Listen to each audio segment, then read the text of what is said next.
University of Karnataka నుంచి PhD admission process కోసం notification అయితే రిలీజ్ చేయడం జరిగింది. ఈ వీడియోలో మనకు సంబంధించి ఈ యొక్క అడ్మిషన్ ప్రాసెస్ ఏ విధంగా ఉంటుంది, పిహెచ్డికి సంబంధించి అప్లై ఎవరు చేసుకోవాలి, అప్లికేషన్ ఫీ ఏ విధంగా ఉంటుంది అండ్ అప్లై చేసుకోవడానికి లాస్ట్ డేట్ ఏంటి, సెలక్షన్ ప్రాసెస్ అనేది ఏ విధంగా ఉంటుంది, వెయిటేజ్ అనేది ఏ విధంగా తీస్తారు, ఇలా ఈచ్ అండ్ ఎవ్రీ టాపిక్ గురించి ఈ వీడియోలో మనం డీటెయిల్గా అయితే తెలుసుకుందాం. Welcome to the masters education. నేను మీ సత్య. ప్రజెంట్ వచ్చేసి మనం central university of Karnataka release చేసిన అఫీషియల్ ప్రెస్ నోట్ అయితే చూస్తున్నాం. ఇది పిహెచ్డి అడ్మిషన్ ప్రాసెస్ కోసం రిలీజ్ చేసిన ప్రెస్ నోట్ ఇది. సో మీరు ఇక్కడ క్లియర్గా అబ్జర్వ్ చేసినట్లయితే instructions for admissions to various PhD programmes for the academic year 25-26 అనే ఇన్ఫర్మేషన్ అయితే చూడొచ్చు. ఇది కర్ణాటక యూనివర్సిటీ వాళ్ళు వచ్చేసి పిహెచ్డి అడ్మిషన్ అనేది అకాడమిక్ ఇయర్ 25-26 కోసం అయితే తీసుకోవడం జరిగింది.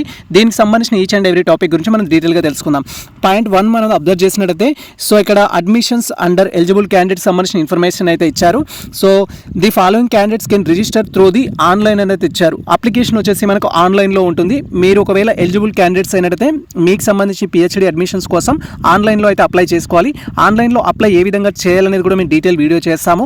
లేదా మీరు డైరెక్ట్గా మనం ఇన్స్టాగ్రామ్ ద్వారా కానీ మెయిల్ ఐడి ద్వారా కానీ కాంటాక్ట్ అయితే మేము అప్లికేషన్ సర్వీస్ కూడా ప్రొవైడ్ చేస్తాము ఇఫ్ మీరు ఎలిజిబుల్ క్యాండిడేట్స్ అయినట్లయితే. అండ్ ఇక్కడ మనం క్లియర్గా అబ్జర్వ్ చేసినట్లయితే ఎవరు ఎలిజిబుల్ అనేది మనకు టోటల్గా ఒక 6 పాయింట్స్లో అయితే ఇచ్చారు. ఈ 6 పాయింట్స్ గురించి మనం డీటెయిల్గా అయితే తెలుసుకుందాం. Candidates who have qualified national level examinations. Candidates ఎవరైతే నేషనల్ లెవెల్ ఎగ్జామినేషన్ క్వాలిఫై అయిన క్యాండిడేట్స్ ఉంటారో, లైక్ మీరు జేఆర్ఎఫ్ ఇన్ యూజీసీ నెట్లో కానీ, సిఎస్ఐఆర్లో కానీ, ఐడిబిలో కానీ అండ్ ఐసీఎంఆర్లో కానీ, ఐసీఎస్ఎస్ఆర్లో కానీ మీరు కనుక జేఆర్ఎఫ్ క్వాలిఫైడ్ క్యాండిడేట్స్ అయినట్టయితే డైరెక్ట్గా ఈ యొక్క పిహెచ్డి అడ్మిషన్స్ కోసం అప్లై చేసుకోవచ్చు. మీకు ఇంటర్వ్యూ అనేది ఉంటుంది డైరెక్ట్గా. దెన్ నెక్స్ట్ థింగ్ వచ్చేసి ఏంటంటే ఒకవేళ క్యాండిడేట్ అనే వారికి జేఆర్ఎఫ్ లేదు అనుకుందాం, డిఫరెంట్ కేటగిరీలో నెట్ ఉందనుకుందాం ఓన్లీ. సో యూజీసీ నెట్ కానీ, సిఎస్ఐఆర్ నెట్ కానీ మీకు ఉన్నట్లయితే మీరు కూడా డైరెక్ట్గా ఈ యొక్క అడ్మిషన్స్ కోసం అప్లై చేసుకోవచ్చు. డైరెక్ట్ ఇంటర్వ్యూకి వెళ్ళాల్సి ఉంటుంది. అండ్ గేట్ క్వాలిఫైడ్ అయినా అదర్ ఈక్వాలెంట్ సంబంధించి మీరు any equality certificate courses complete చేసినట్టయితే ఆ రిలవెంట్ ఎలిజిబిలిటీ ఏదైతే ఉంటుందో దాని ద్వారా మీరు డైరెక్ట్గా ఈ యొక్క ఇంటర్వ్యూకి అయితే అప్లై చేసుకోవచ్చు. ఇక్కడ టోటల్గా జేఆర్ఎఫ్ ఉన్న, నెట్ ఉన్న, గేట్ ఉన్న, అదర్ ఈక్వాలెంట్ క్వాలిఫికేషన్ ఉన్నా కూడా అప్లై చేసుకోవచ్చు అనేది మనకు ఫస్ట్ పాయింట్ అయితే తెలియజేస్తుంది. అండ్ సెకండ్ పాయింట్ వచ్చేసి candidates who have qualified national eligibility test net under PhD only అని అయితే ఇవ్వడం జరిగింది. సో మనకు యూజీసీ నెట్లో వచ్చేసి 3 కేటగిరీస్ డివైడ్ చేయడం జరిగింది. ఫస్ట్ జేఆర్ఎఫ్, తర్వాత assistant professor and last thing వచ్చేసి పిహెచ్డి ఓన్లీ అయితే రిలీజ్ చేయడం జరిగింది. ఇలా మీరు ఈ 3 కేటగిరీస్లలో ఏ కేటగిరీ క్వాలిఫైడ్ అయిన క్యాండిడేట్స్ అయినా కూడా ఈ యొక్క కర్ణాటక యూనివర్సిటీకి సంబంధించిన పిహెచ్డి అడ్మిషన్స్ కోసం అయితే అప్లై చేసుకోవచ్చు. పిహెచ్డి ఓన్లీ అని కూడా మెన్షన్ చేశారు కాబట్టి పిహెచ్డి ఓన్లీ క్వాలిఫైడ్ అయిన క్యాండిడేట్స్ కూడా మీరు డైరెక్ట్గా ఇంటర్వ్యూ కోసం అయితే అప్లై చేసుకోవచ్చు.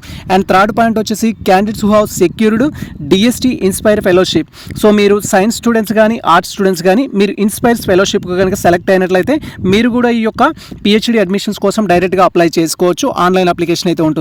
క్యాండిడేట్స్ విత్ సెంట్రల్ గవర్నమెంట్ కావచ్చు, స్టేట్ గవర్నమెంట్ కావచ్చు, స్పాన్సర్డ్ ఫెలోషిప్స్కి కనుక సెలెక్ట్ అయినట్లయితే సో మీరు సెంట్రల్ గవర్నమెంట్ రిలీజ్ చేసే స్పాన్సర్షిప్స్ కానీ లేదా స్టేట్ గవర్నమెంట్ రిలీజ్ చేసే ఫెలోషిప్స్ కానీ మీరు సెలెక్ట్ అయిన క్యాండిడేట్స్ అయినట్లయితే సో మీరు ఈ యొక్క పిహెచ్డి అడ్మిషన్ కోసం డైరెక్ట్గా అప్లై చేసుకోవచ్చు. ఇది కూడా వన్ ఆఫ్ ది ఎలిజిబిలిటీ మనకు.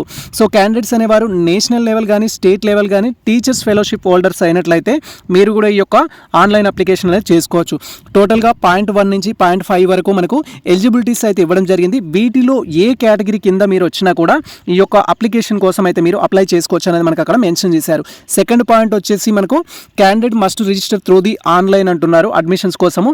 మీరు ఏ కేటగిరీలో క్వాలిఫైడ్ అయిన క్యాండిడేట్స్ అయినా కూడా ఆన్లైన్ అప్లికేషన్ మ్యాండేటరీ. అప్లై చేసుకున్న తర్వాత మీకు అప్లికేషన్ ఫామ్ అనేది జనరేట్ అవుతుంది. అండ్ అప్లికేషన్ ఫామ్ జనరేట్ అయిన తర్వాత క్యాండిడేట్ లిస్ట్ అనేది పెట్టడం జరుగుతుంది. ఆ లిస్ట్లో మీ యొక్క నేమ్ ఉంటే మీరు ఇంటర్వ్యూకి అయితే వెళ్లాల్సి ఉంటుంది. ఇక్కడ రిజిస్ట్రేషన్ వచ్చేసి త్రూ ది ఆన్లైన్ ద్వారా ఉంటుంది. దానికి సంబంధించిన టాపిక్ గురించి నెక్స్ట్ వీడియోలో మనం డీటెయిల్గా తెలుసుకుందాం. అండ్ అప్లికేషన్ ఫీ గురించి మీరు క్వైరీ చేసినట్టయితే అప్లికేషన్ ఫీ అనేది all candidates must pay non refundable amount అనేది చెప్తున్నారు. ఇక్కడ మనం పే చేసే అమౌంట్ ఏదైతే ఉంటుందో అది మనకు నాన్ రిఫండబుల్. సో ఇక్కడ మీరు జనరల్ కేటగిరీ కానీ, ఓబీసీ కానీ అండ్ అదేవిధంగా ఈడబ్ల్యూఎస్ కేటగిరీ స్టూడెంట్స్ అయినట్టయితే 500 రూపీస్ అయితే అప్లికేషన్ ఫీ ఉంటుంది. త్రూ ది ఆన్లైన్ ద్వారా మనం పే చేయాలి. ఒకవేళ మీరు SC ST persons with disability category students అయితే 100 రూపీస్ అయితే పే చేయాల్సి ఉంటుంది ఈ యొక్క అప్లికేషన్ కోసం. అండ్ దీనికి సంబంధించి స్కెడ్యూల్ అయితే ఇచ్చారు, కంప్లీట్ స్కెడ్యూల్.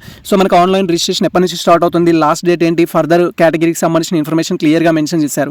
మనకు డేట్ ఆఫ్ ది రిజిస్ట్రేషన్ వచ్చేసి 16th June 2025 నుంచి 16th July 2025 వరకు అయితే మనకు డేట్స్ ఇచ్చారు. ఈ డేట్స్ వరకు మీరు కనుక పైన చెప్పుకున్న ఎలిజిబిలిటీ ఉన్న స్టూడెంట్స్ అయినట్లయితే జేఆర్ఎఫ్ ఉన్న, నెట్ ఉన్న, పిహెచ్డి ఓన్లీ ఉన్న, డిఎస్సి ఫెలోషిప్ ఉన్న, గేట్ క్వాలిఫై ఉన్న, లేదా other state and central government ఫెలోషిప్స్కి మీరు సెలెక్ట్ అయిన క్యాండిడేట్స్ అయితే ఆన్లైన్ అప్లికేషన్ చేసుకోవచ్చు. అప్లై చేసుకోవడానికి లాస్ట్ డేట్ వచ్చేసి మనకు 16th July 2025 అయితే last date.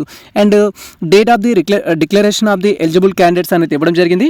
So online application చేసుకున్న క్యాండిడేట్స్ ఎవరైతే ఉంటారో యాజ్ పర్ మనకు ఇచ్చిన స్కెడ్యూల్ ప్రకారం మీరు ఫిల్ చేసిన అప్లికేషన్స్ బట్టి మీరు ఎలిజిబుల్ అయినట్టయితే ఎలిజిబుల్ అయిన క్యాండిడేట్స్ యొక్క లిస్ట్ అనేది మనకు 21st July 2025 అఫీషియల్ వెబ్సైట్లో అయితే పెడతారు. ఈ క్యాండిడేట్స్ వచ్చేసి ఇంటర్వ్యూకి ఎలిజిబుల్ అవుతారని. సో ఆ లిస్ట్లో ఉన్న క్యాండిడేట్స్ ఎవరైతే ఉంటారో డైరెక్ట్గా ఇంటర్వ్యూకి అయితే అటెండ్ అవ్వాల్సి ఉంటుంది. డ్యూ టు సమ్ రీజన్స్ వల్ల కొంతమందిని హోల్డ్ పెట్టడం కానీ, కొంతమంది రిజెక్ట్ చేయడం కానీ, కొంతమందికి రీమార్క్స్ ఇవ్వడం అయితే జరుగుతుంది ఈ యొక్క పిహెచ్డి ఎలిజిబిలిటీ లిస్ట్లో. అలాంటి క్యాండిడేట్స్ ఎవరైనా ఉన్నట్లయితే వాళ్ళకు గ్రీవెన్సీ సర్వీస్ అనేది ఉంటుంది. ఎలిజిబిలిటీకి సంబంధించి మీకు సంబంధించిన ఆబ్జెక్షన్ రైజ్ చేసుకోవడానికి అవకాశం అయితే ఉంటుంది. అది మనకు 21st July 2025 నుంచి 23rd July 2025 వరకు అయితే అవకాశం ఇస్తారు. మీరు ఆన్లైన్ అప్లికేషన్ చేసుకున్న విధానాన్ని బట్టి సెలెక్ట్ అయిన క్యాండిడేట్స్ అయితేనేమో 21st రోజే వారికి సంబంధించిన లిస్ట్ పెడతారు. ఇఫ్ ఏదైనా రీమార్క్స్ ఉంటే వాటిని రికరెక్షన్ చేసుకోవడానికి మనకు 21st July నుంచి 23rd July వరకు అవకాశం అయితే ఉంటుంది. తర్వాత సెలెక్టెడ్ క్యాండిడేట్స్ ఎవరైతే ఉంటారో ఫైనల్గా మనకు 24 July 2025 నుంచి 29 July 2025 వరకు ఇంటర్వ్యూస్ అయితే కండక్ట్ చేస్తారు మీ పర్టికులర్ సబ్జెక్ట్ సంబంధించి బేస్డ్ ఆన్ ఎలిజిబిలిటీని బట్టి. వన్స్ మీ యొక్క ఇంటర్వ్యూ అనేది కంప్లీట్ అయినట్టయితే సెలెక్టెడ్ క్యాండిడేట్స్ సంబంధించి ఫైనల్ లిస్ట్ అనేది పెట్టడం జరుగుతుంది. ఇక్కడ పెట్టే లిస్ట్ ఏదైతే ఉందో 30 July 2025 ఆ క్యాండిడేట్స్ పిహెచ్డి అడ్మిషన్స్ కోసం సెలెక్ట్ అయినట్టు. ఆ విధంగా సెలెక్ట్ అయిన క్యాండిడేట్స్ ఎవరైతే ఉంటారో నెక్స్ట్ అడ్మిషన్ తీసుకోవాలి. అడ్మిషన్ కోసం పేమెంట్ చేయడానికి మనకి లాస్ట్ డేట్ వచ్చేసి 4th August 2025 అయితే last date. And date of the commencement of the classes అంటూ 11th August 2025 అయితే ఇవ్వడం జరిగింది. ఇది కంప్లీట్ ప్రొసీజర్ మనకు సంబంధించి ఏ డేట్లో ఏం జరుగుతుంది అనేది. అండ్ తర్వాత మనకి ఇక్కడ 5th పాయింట్ వచ్చేసి కూడా మళ్ళీ గ్రీవెన్స్కి సంబంధించి ఇచ్చారు. So a list of the candidates who applications are received with the prescribed fee అని అయితే మెన్షన్ చేశారు. ఎవరైతే ఇక్కడ ఇచ్చిన పాయింట్ గురించి మనం షార్ట్గా మాట్లాడుకుందాం. సో మీకు యాజ్ పర్ స్కెడ్యూల్ ప్రకారం మీరు రిజిస్ట్రేషన్ చేసుకున్న క్యాండిడేట్స్ ఎవరైతే ఉంటారో సెలెక్టెడ్ క్యాండిడేట్స్ వచ్చేసి 21st రోజు లిస్ట్ పెట్టడం జరుగుతుంది. ఒకవేళ సెలెక్ట్ కాని స్టూడెంట్స్ ఎవరైతే ఉంటారో వారికి గ్రీవెన్సీస్ అయితే ఉంటుంది. దాని ద్వారా మీ యొక్క ప్రాబ్లం ఏదైనా ఉన్నట్టయితే రిలవెంట్ డిపార్ట్మెంట్కి కాంటాక్ట్ అయ్యి మీరు ప్రాబ్లమ్ సాల్వ్ చేసుకోవచ్చు, ఇంటర్వ్యూకి అటెండ్ అవ్వచ్చు అనేది అయితే మనకి ఇక్కడ మెన్షన్ చేశారు 5th పాయింట్లో వచ్చేసి. అండ్ 6th పాయింట్ వచ్చేసి క్యాండిడేట్స్ ఎవరైతే అప్లై చేసుకున్న వారు ఉన్నారో వారిలో రిజర్వ్డ్ కేటగిరీ ఉన్నట్టయితే రిజర్వేషన్కి సంబంధించిన కేటగిరీ లైక్ ఎస్సీ కానీ, ఎస్టీ కానీ, ఓబీసీ కానీ, నాన్ క్రిమినల్కి సంబంధించి ఈడబ్ల్యూఎస్ కేటగిరీ స్టూడెంట్స్ ఉంటే ఆ రిలవెంట్ సర్టిఫికేట్ అయితే మీరు సబ్మిట్ చేయాల్సి ఉంటుంది. మీకు సంబంధించిన ఇంటర్వ్యూలో ఆన్లైన్ ఒరిజినల్ వెరిఫికేషన్ జరిగేటప్పుడు అయితే సబ్మిట్ చేయాలి. అవి సబ్మిట్ చేస్తేనే వాళ్ళు ఆ కేటగిరీ కన్సిడర్ చేస్తారు. అదర్వైజ్ మీకు సంబంధించిన ఎలిజిబిలిటీ ఏదైతే ఉంటుందో, మీకు సంబంధించిన కేటగిరీ ఎలిజిబిలిటీ ఏదైతే ఉంటుందో దాన్ని క్యాన్సిల్ చేస్తారు. సమ్ టైమ్స్ మనకు అడ్మిషన్ కూడా క్యాన్సిల్ అవ్వడానికి అయితే ఛాన్స్ ఉంటుంది. సో ఖచ్చితంగా మీరు మీ యొక్క కేటగిరీలో అప్లై చేస్తున్నారంటే రిలవెంట్ ప్రూఫ్ అయితే ఉండాలి. అది ఏ ఫార్మాట్లో ఉండాలి అని కూడా అడుగుతారు candidates.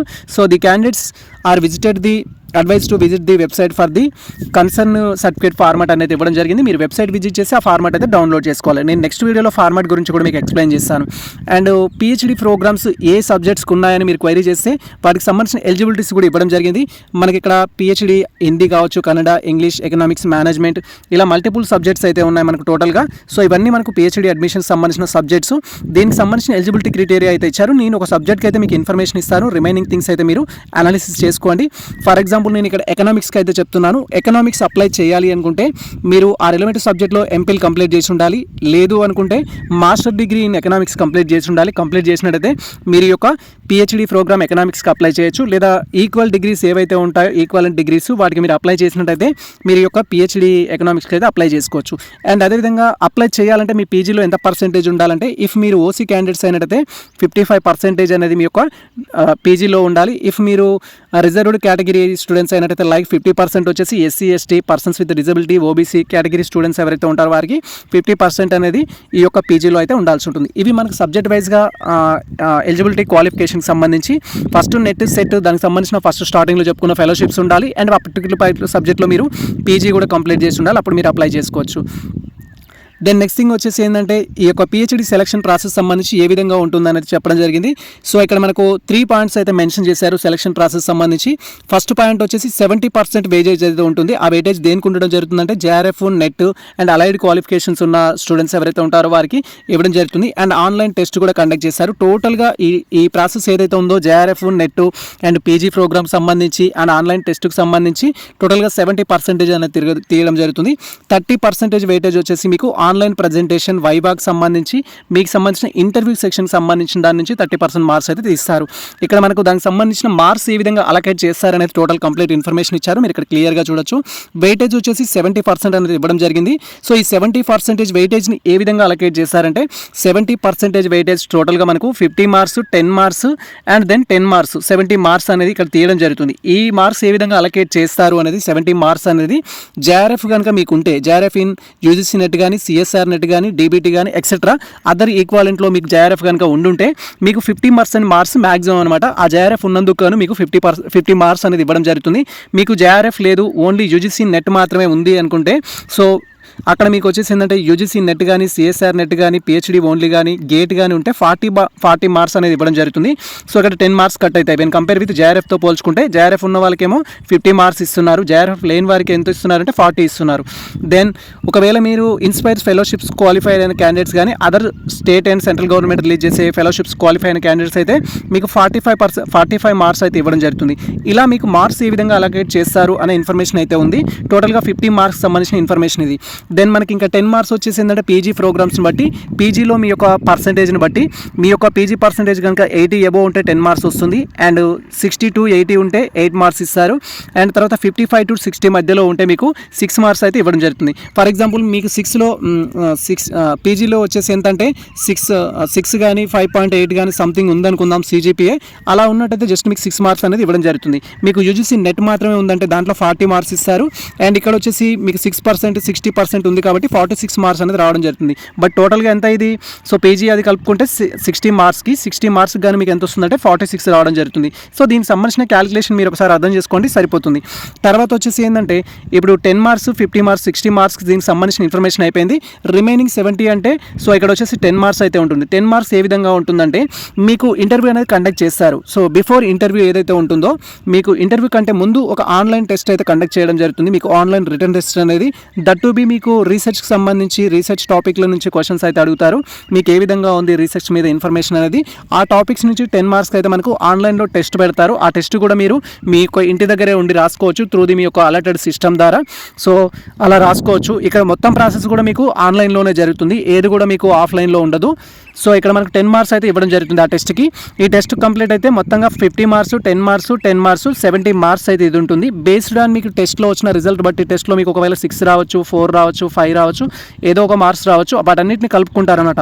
Section 1, section 2, section 3 marks కలిపి మీకు ఎంతైతే వస్తున్నాయో వాటిని అలర్ట్ చేస్తారు. ఆల్రెడీ నేను చెప్పడం జరిగింది. ఫర్ ఎగ్జాంపుల్ మీకు నెట్ పిహెచ్డి మాత్రమే ఉంది, నెట్ ఆర్ పిహెచ్డి మాత్రమే ఉంది అనుకుందాం, అక్కడ 40 మార్క్స్ ఇస్తారు. అండ్ తర్వాత మీకు పీజీలో 6 మార్క్స్ వచ్చాయి అనుకుందాం, తర్వాత మీరు ఎగ్జామ్ రాస్తే అందులో ఒక 6 అనుకుందాం. ఇలా టోటల్గా 52 మార్క్స్ వస్తాయి. మీకు 70కి గాను 52 మార్క్స్ అనేది రావడం జరుగుతుంది. అలా మీకు అలాట్ చేస్తారు. దెన్ నెక్స్ట్ థింగ్ వచ్చేసి ఏంటంటే రిమైనింగ్ 30% ఏ విధంగా ఇస్తారంటే మీకు సంబంధించి online presentation and proposed field రీసెర్చ్కి సంబంధించి మీ యొక్క సినాప్సిస్ సంబంధించిన ఇన్ఫర్మేషన్ ఏదైతే ఉంటుందో దాని మీద ప్రజెంటేషన్ చేయాలి. ప్రజెంటేషన్కి వచ్చేసి 10 మార్క్స్ అయితే ఉంటుంది. So maximum 10 marks. మీ యొక్క పెర్ఫార్మెన్స్ని బట్టి వాళ్ళు మార్క్స్ రెడ్యూస్ చేయడం అయితే జరుగుతుంది. తర్వాత ఇక్కడ ఆన్లైన్ వైవాకి సంబంధించిన డొమైన్ నాలెడ్జ్ అయితే టెస్ట్ చేస్తారు. మీ మీద వైవాకి సంబంధించిన ఇంటర్వ్యూ క్వశ్చన్స్ అయితే అడగడం జరుగుతుంది. ఇక్కడ ప్రజెంటేషన్కి ఉంటుంది అండ్ మీరు ప్రజెంటేషన్ దానికి సంబంధించి ఇంటర్వ్యూ క్వశ్చన్స్ అయితే ఉంటాయి. సో దీనికి 20 మార్క్స్. టోటల్గా మనకి ఇక్కడ 100 మార్క్స్ అయితే మ్యాచ్ అవుతుంది ఈ యొక్క అడ్మిషన్ ప్రాసెస్ సంబంధించి. దీంట్లో టాప్లో వచ్చిన క్యాండిడేట్స్ ఎవరైతే ఉంటారో వాళ్ళని సెలెక్ట్ చేయడం జరుగుతుంది. క్యాండిడేట్స్ వచ్చేసి సెక్యూరింగ్ మినిమం 50% మార్క్స్ అనేది ఇవ్వడం జరుగుతుంది. సో ఇక్కడ మనకు 100 మార్క్స్కి అయితే ఎగ్జామ్ కండక్ట్ చేస్తున్నారు కాబట్టి ఆ టోటల్గా మనకు 100 మార్క్స్ ప్రాసెస్ కాబట్టి దీంట్లో 50% మార్క్స్ కనుక మీకు వచ్చినట్లయితే మీరు ఈ యొక్క సెలెక్ట్ చేసుకోవడానికి ఛాన్స్ ఉంటుంది, ఎలిజిబిలిటీలో అయితే ఉంటారు. సో ఇక్కడ ఎవరైతే SC ST persons with disability కానీ, OBC స్టూడెంట్స్ కానీ, EW స్టూడెంట్స్ కానీ ఉన్నారో వారికి వచ్చేసి ఏంటంటే ఇక్కడ 45% మార్క్స్ అనేది వస్తే సరిపోతుంది టోటల్ మార్క్స్లో కానీ. సో ఇది మనకు సంబంధించి సెలక్షన్ ప్రాసెస్ అనేది. అండ్ ఆ తర్వాత సెలక్షన్ ప్రాసెస్ ఎలా ఉంటుందంటే వన్స్ మీరు ఇంటర్వ్యూలో సెలెక్టెడ్ లిస్ట్ కానీ వచ్చినట్టయితే సో మీకు సంబంధించి డీన్ ఆఫీస్ని వెళ్ళడం జాయిన్ అవ్వడం ఆ ప్రాసెస్ అనేది ఉంటుంది. దానికి సంబంధించి నెక్స్ట్ వీడియోలో మనం డీటెయిల్గా అయితే తెలుసుకుందాం. ఇది మనకు సెంట్రల్ యూనివర్సిటీ ఆఫ్ కర్ణాటకకు సంబంధించి రిలీజ్ చేసిన official notification PhD admission process సంబంధించి ఈచ్ అండ్ ఎవ్రీ టాపిక్ అయితే.